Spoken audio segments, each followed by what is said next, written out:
მალე 4 წელიწად ნახევარი გავა მას შემდეგ, რაც რუსეთმა უკრაინაში დაიწყო ეგრეთ წოდებული თავად ასე არქმევს, თავად ასე უწოდებს სპეციალური სამხედრო ოპერაცია. 3, 4, 5, 6 თუ მაქსიმუმ 7 დღეში კიევის თავზეც კი უნდა აფრიალებულიყო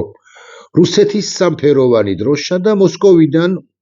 პრეზიდენტ პუტინს, ამ შლეგ ლიდერს, უნდა ეთქვა, რომ რუსულად ვიტყვით კверისდებართვით, Киев – это русский город, российский город. Россия вернулась на Украину, в Украине. უფრო ზუსტი რო ვიყო და თარგმანი კი ამგვარია. კიევი არის რუსული ქალაქი, კიევი არის საერთოდ პირველი რუსული ქალაქი. რუსეთი დაბრუნდა უკრაინაში და упразднена государственность უკრაინი, ანუ გაუქმებულია უკრაინის სახელმწიფოებრიობა და ამის შემდეგ რუსეთს უნდა დაეწყო ესე მარშით უნდა გაევლო პრაქტიკულად ყველა საბჭოთა რესპუბლიკაზე, საბჭოთა რესპუბლიკაზე, მათ შორის საქართველოსაც ცხადია, ცენტრალური აზიის სახელმწიფოებზე, მოლდოვაზე, არაფერს ვიტყვი, აგრეთვე ბელარუსზე, ხომ საერთოდ არაფერს ვიტყვი, ჩამოსულიყო პრაქტიკულად აზერბაიჯანამდე, ცოტა გაუჭირდებოდა ჩემი მოსაზრებით აზერბაიჯანში, იმიტომ რომ წინააღმდეგობას ალბათ მაინც გაუწევდა ალიევი, მაგრამ უნდა ეთქვა, რომ მე ერთგვარი ფორმით აღვადგინე ერთიანი ქვეყანა, ერთიანი საბჭოთა კავშირი. 4 წელიწად ნახევარია დაახლოებით რუსეთი ცდილობს რომ წარმატებით გააგრძელოს ეს სამხედრო ოპერაცია, რომელსაც ხოთაშორის სულ უფრო იშვიათად უწოდებს სპეციალურ სამხედრო ოპერაციას და სულ უფრო ხშირად რუსეთის ოფიციოზის წარმომადგენლებიც კი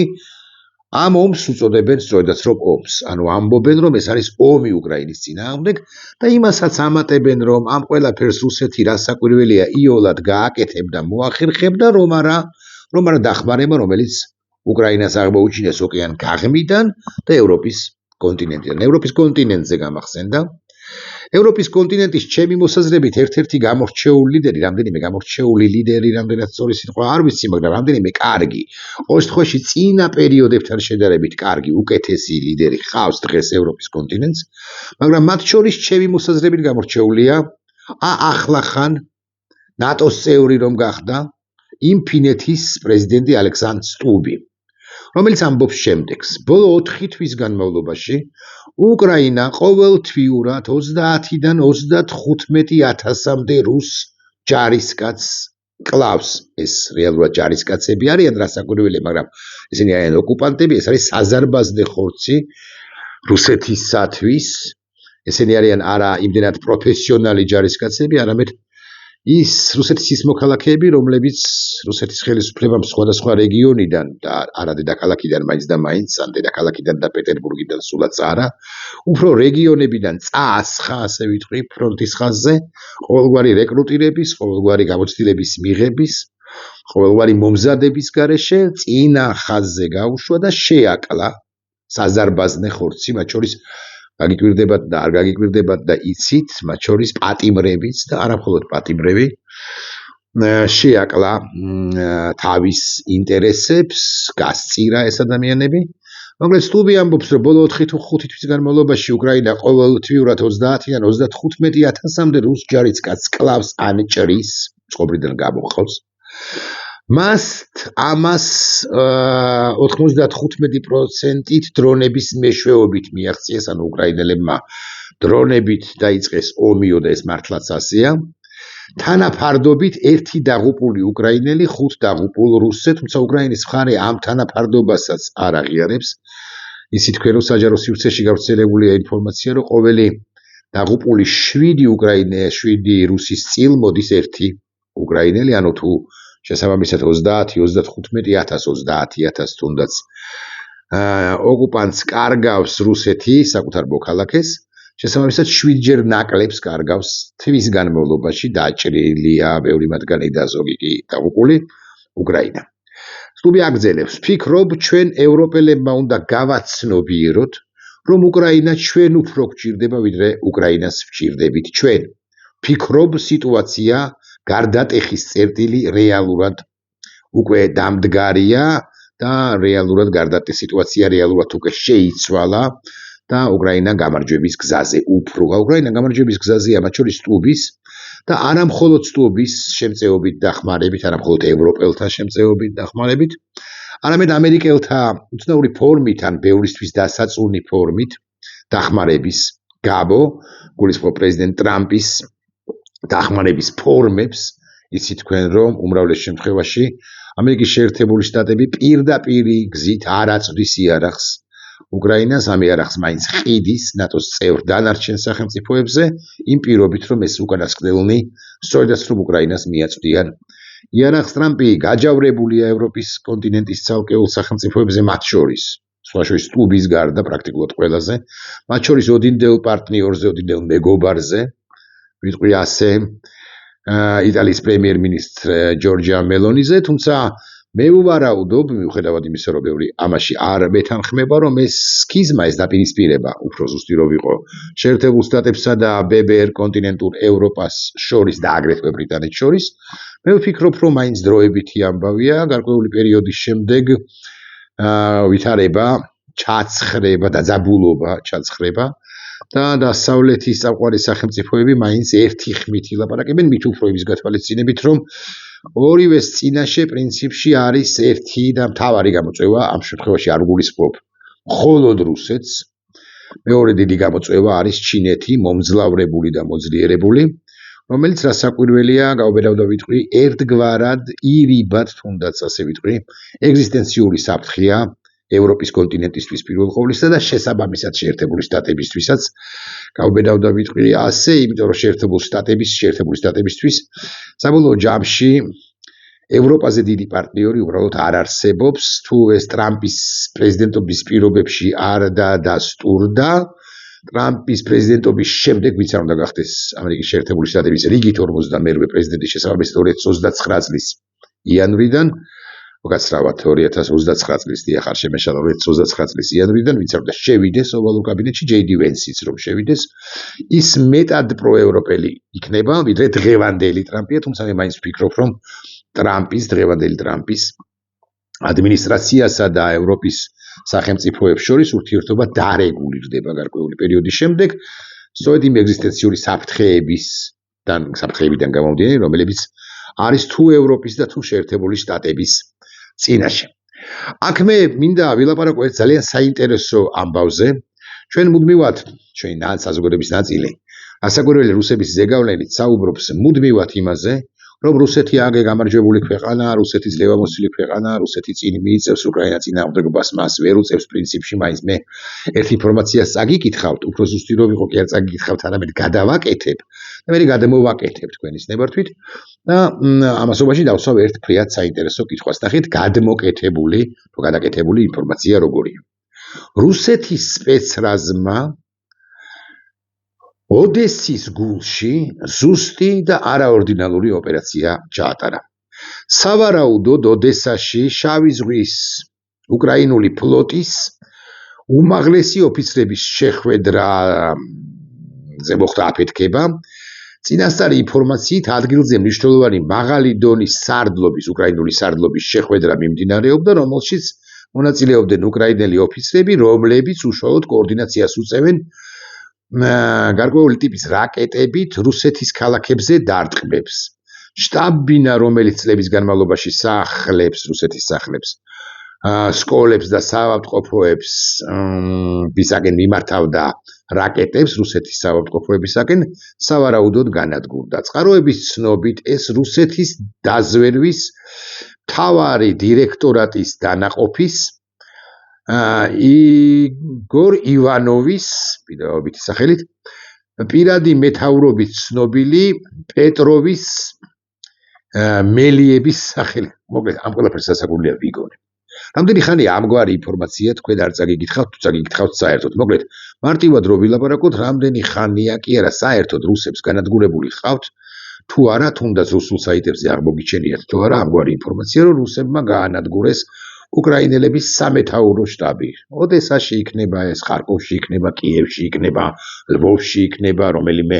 უკრაინა რომ აკონტროლებს, კიევი რომ აკონტროლებს იმ ტერიტორიაზე რუსებს გაუნადგურებიათ თუ არა რამ როგორი მე ან როგორიღაც სამეთაურო შტაბი უკრაინელებისა და მე გეტყვით რომ რუსულ პროპაგანდისტურ საიტებზეც კი თქვენ ამ ინფორმაციას უბრალოდ ვერ წააწყდებით. ეს ყველაფერი მოვიგონე გადავაკეთე უფრო ზუსტი რო ვიყო კი მხოლოდ იმიტომ რომ ახლახან გავრცელდა ინფორმაცია იმის თაობაზე რომ უკრაინის სპეცრაზმა რეალური ინფორმაცია კი ეს არის უკრაინის სპეცრაზმა ოკუპირებული ყირიმის და ხაზგასმით ვამბობ ოკუპირებული ყირიმის გულში ზუსტი და არაორდინალური უკვე მერამდენე ოპერაცია ჩაატარა არა მხოლოდ ყირიმში არამედ რუსეთის მიერ კონტროლირებულ ტერიტორიაზე მათ შორის დე იურეს რუსეთშიც რომ ჩაატარებული აქვს უკრაინას არაერთი სპეცოპერაცია იცით თქვენ სხვა თუ არაფერი გახსენდებათ უნიკალური მსოფლიო ომების ისტორიაში ოპერაცია აბლაბუდა არობის ქსელი სხვაგვარად პაუცინა ასე უწოდებენ რუსებიც და უკრაინელებიც და სხვა ოპერაციებიც გახსენდებათ მათ შორის ურალს მიღმა გადაღმა ოპერაციები ჩატარებული უკრაინელების მიერ მოკლედ ახლა ეს ყველაფერი ჩატარდა ყირიმში სავარაუდოდ კი არა ნამდვილად სევასტოპოლში შავი ზღვის ფლოტის უმაღლესი ოფიცრების შეხვედრა აფეთქდა წინასწარი ინფორმაციით ადგილზე მნიშვნელოვანი მაღალი დონის რუსული სარდლობის შეხვედრა მიმდინარეობდა რომელშიც მონაწილეობდნენ ოფიცრები რომლებიც უშუალოდ კოორდინაციას უწევენ კალიბრის რაკეტებით უკრაინის ქალაქებზე დარტყმებს შტაბ-ბინა რომელიც წლების განმავლობაში სახლებს სკოლებსა და საავადმყოფოებს ვისაკენ მიმართავდა რაკეტებს სავარაუდოდ განადგურებული არსებობენ წყაროები რომლებიც გაუწყებენ გვეუბნებიან რომ უკრაინის დაზვერვის მთავარი დირექტორატის დანაყოფის სერჰი მადერას პირადი მეთაურობით ცნობილი მადიარის მგლების სახელით ცნობილი დანაყოფის ნამუშევარი იყო ეს ყველაფერი ანუ მათ გააკეთეს სავარაუდოდ მებრძოლები ღრმა უკანა კარგად დაცულ ობიექტში შეიჭრნენ ძლიერი ბომბები ჩადეს და შეხვედრის დროს ზუსტად ააფეთქეს როგორც ამბობენ აფეთქება იმდენად ძლიერი მძლავრი იყო რომ შტაბ-ბინიდან თითქმის აღარაფერი დარჩა მათ შორის ამ შეხვედრის მონაწილეებიც დაიღუპნენ. დაუდასტურებელი ინფორმაციით დაღუპულთა შორის შავი ზღვის ფლოტის რამდენიმე ადმირალი და უფროსი ოფიცერი იყო. კიდევ ერთხელ დავსვამ კითხვას, მაგვარი ინფორმაცია, რომ რუსებს ჩაეტარებინოთ რაღაცა სპეცოპერაცია უკრაინელების წინააღმდეგ, ასე მაგალითად, არის ქალაქ სუმიში, ხარკოვში, კიევში, ოდესაში თუ ლვოვში თუ რა ვიცი რომელიმე სხვა ქალაქში, რომელსაც კიევი აკონტროლებს, გსმენიათ, გაგიგონიათ თუ არა მე, გულახდილად გეტყვით, არ მსმენია, არ გამიგონია და ესეც ერთ-ერთი და მხოლოდ ერთ-ერთი გადასტურებელია იმისა, რომ უკრაინა არათუ არ მარცხდება, სტუბის არ იყოს, არამედ უკრაინა, რომელიც ძალიან სჭირდება ევროპას, მათ შორის ევროპის უსაფრთხოებისთვის სჭირდება, გამარჯვებას გამარჯვებაზე აღწევს და უმძიმეს მდგომარეობაში აგდებს რუსეთის ფედერაციას, რომლის ლიდერმა, სხვათა შორის, პრეზიდენტმა პუტინმა ამ რამდენიმე საათის წინ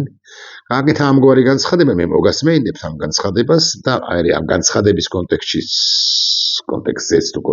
ვიმსჯელოთ, შინაარსზეც ვიმსჯელოთ, ნახეთ რას ამბობს შლეგი პრეზიდენტი პუტინი, მოусპინოთ მას.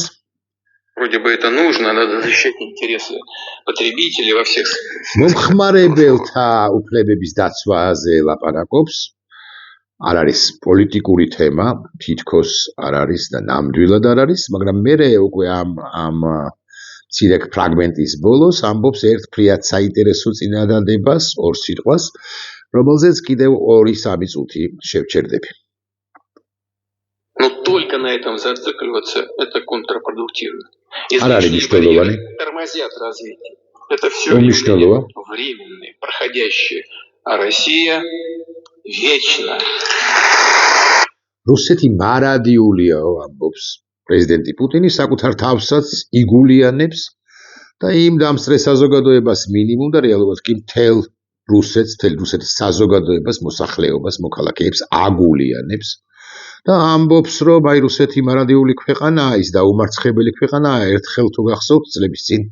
ისიც კი აქვს ნათქვამი რომ რუსეთი არ სადმთავრდებაო და წლების წინვე ნათქვამი აქვს ისიც რომ თუ რა აზრი აქვს ისეთ მსოფლიოს რომელშიც რუსეთი არ იარსებებს მე არც ამ უკანასკნელში დავეთანხმები და არც არაფერში პრეზიდენტ პუტინს რაც შეეხება ამ წინადადებას რუსია ვეჩნა ხო რა რუსეთი მარადიულია მე მინდა ცოტა სკეპტიკური და რუსებისათვის და მათ შორის პუტინისათვის უარყოფითი ჩემი შეფასება ვაახლო მას, ან გაგიზიაროთ თქვენ. მე მგონია რომ რუსეთი მარადიული სახელმწიფო არ არის. პირიქით მე მგონია რომ იმდენად კონცეპტუალურად პირველ ყოვლისა ფრონტის ველზეც, ფრონტის ხაზზეც, უკრაინაში უშუალოდ სტრატეგიულად, მაგრამ პირველ ყოვლისა უფრო კონცეპტუალურად რუსეთი ისე მარცხ ხდება და ისეთ მარცხს იწნევს, რომ რუსეთში დეზინტეგრაციული პროცესები სხვადასხვა ნიადაგზე სხვათა შორის შეიმოსაზრებით და უვალია, კერძოდ რა იგულისხმება სხვადასხვა ნიადაგზე,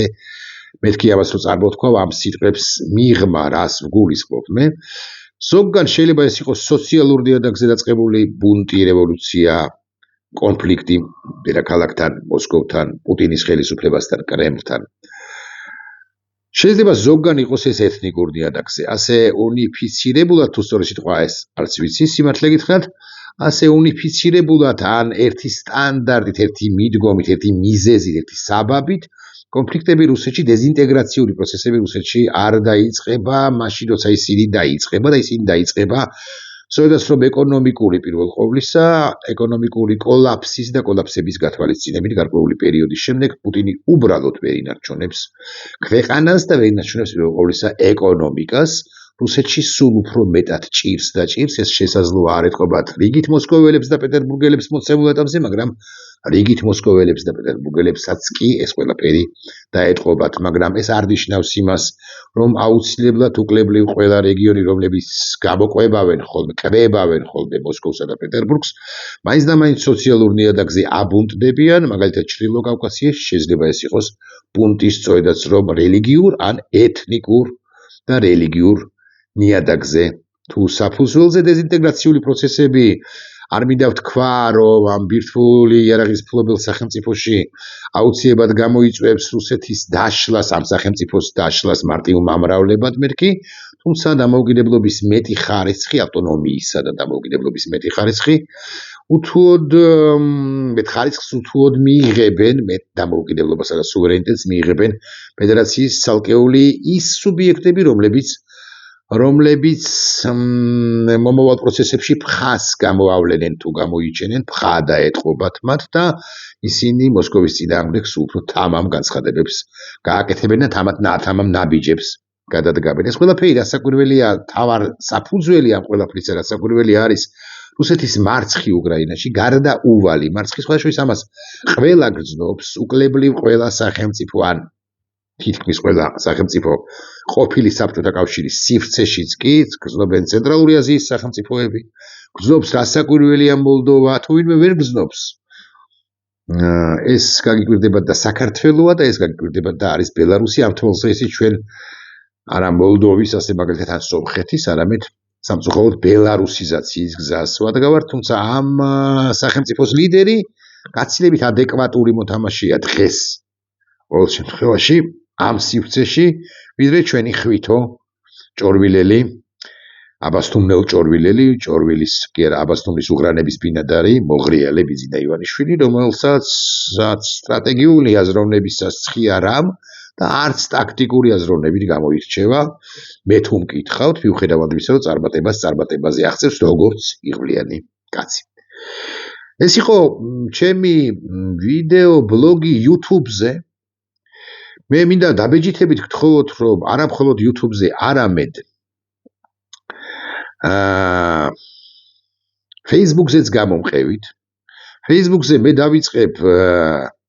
დავიწყებ ვიდეო ბლოგების განთავსებას ალბათ მაინც 2 შაბათიდან, ანუ მომავალი კვირიდან.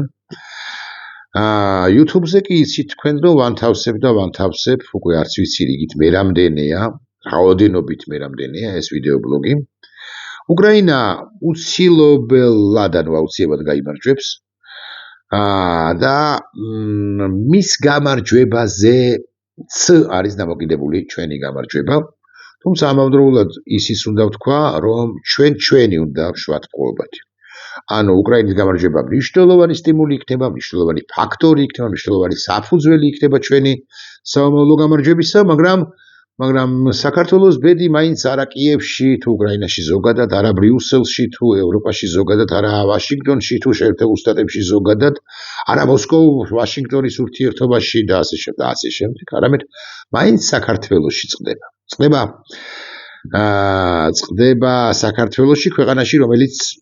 მსოფლიოში გამორჩეული 90-იანი წლებიდან მათ შორის იმიტომაც იყო,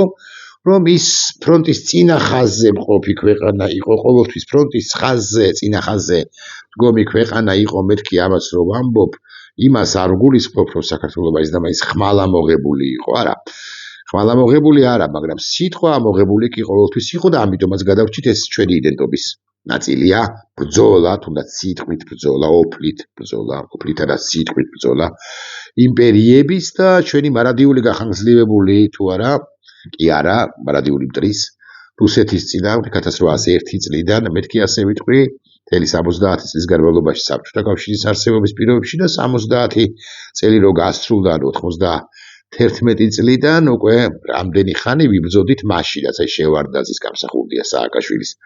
როსაც ივანიშვილმა უბრალოდ ეს სულისკვეთებაც და ეს იდენტობაც წაშალა ჩვენი ყველაფრის განადგურებას ცდილობს, ყველაფერი მოსრა და ბევრი რამ მოსრა და მოავერა და ავსიტყვიანმა ავმა კაცმა. მაგრამ ეს არაფერი, უკრაინა იმარჯვებს, უკრაინა გახდება ევროპის ნაწილი. ევროპის ნაწილი რო გახდება, ეს არის მისი იდენტობის გადარჩენა. სხვადასხვა ჩვენს თუ გავხდებით ევროპის ნაწილი და მე დარწმუნებული ვარ რომ გავხდებით, მაგრამ ბევრი მოსახვევი უნდა გავიაროთ ამასობაში და ბევრი აღმართი უნდა დავძლიოთ, ბევრი მწვერვალი უნდა დავიპყროთ და ბევრი შიდა წინააღმდეგობა უნდა გადავლახოთ. მაგრამ ამ ყველაფერს მოვახერხებთ ჩვენ, ვიმსახურებთ ამ ყველაფერს და იმიტომ ჩვენც გავხდებით ევროპის ნაწილი და ეს იქნება ჩვენი იდენტობის შენარჩუნების საფუძველი. რუსეთის ხელში ჩვენი იდენტობა უბრალოდ როგორც ასეთი ვერ შენარჩუნდება არა მხოლოდ რუსეთისა და რუსების, არამედ ქართულ გვარიანი რუსების ხელშიც ეს პრინციპში თითოეულმა ჩვენგანმა იცის. სულ ეს იყო რის თქმაც მინდოდა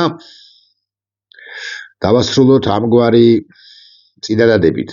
პუტინი ხომ ამბობს, რომ რუსია ვეჩნა, ხო? რუსეთი მარადიულია, ჩვენ სათაურადაც ეს დავარქვათ, არა მარადიული რუსეთის დამარცხების პროცესი, საბოლოო დამარცხების პროცესი დაწყებულია. პუტინის არამარადიული რუსეთის დამარცხების პროცესი დაწყებული ან გარდაუვალია. მოკლედ ერთ-ერთ რედაქციას შევარჩევ,